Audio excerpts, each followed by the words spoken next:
posibleng magdeklara ng State of Public Health Emergency ang alkalde ng lungsod ng Maynila dahil po yan sa tambak na mga basurang hindi nakokolekta.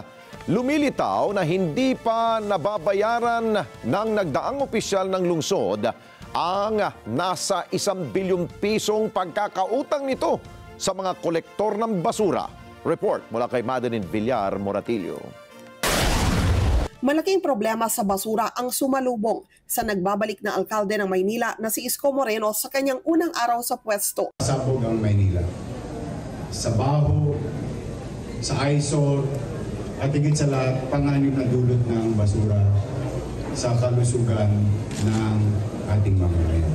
Kaya naman isa sa mga pangunahing aksyon niya, magdeklara ng garbage crisis sa Maynila. Kakausapin na rin niya ang konseho ng lungsod para sa deklarasyon naman ng public health emergency. Ang mabigat na problema ngayon ay basura. I opted to declare and request the City Council tomorrow, first session day, to declare the state of emergency, health emergency of the entire city of Manila. Ito ay para sa full force mobilization ng lahat ng resources ng lungsod. Inatasan ko na ang Departamento ng City Engineering, DPS, NDRRMO, na lahat ng human resources available. Nagsimulang lumala ang problema sa basura sa Maynila pagkatapos ng bagong taon. Hindi kasi nag-renew ng kanilang kontrata ang Lionel Waste Management Corporation para sa pagkolekta ng basura sa Maynila. Ito'y matapos pumalo sa 561 million pesos ang utang ng lungsod noong panahon ni dating Mayor Hani Lacuna.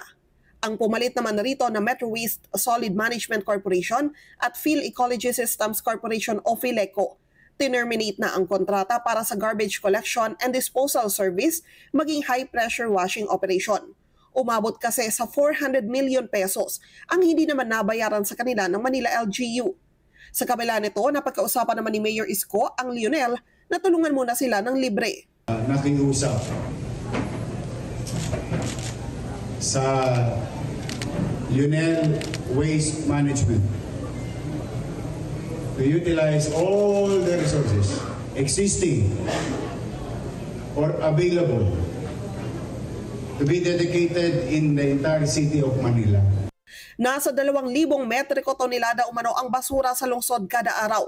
Humingi na rin sila ng tulong sa Metro Manila Development Authority o MMDA sa paghakot ng mga basura. Sabi ni Moreno, papanagutin nila ang mga nasa likod ng paglala ng problema sa basura pero hindi muna ngayon. We will dedicate our time, 2% of it going after to those who are liable administratively and criminally.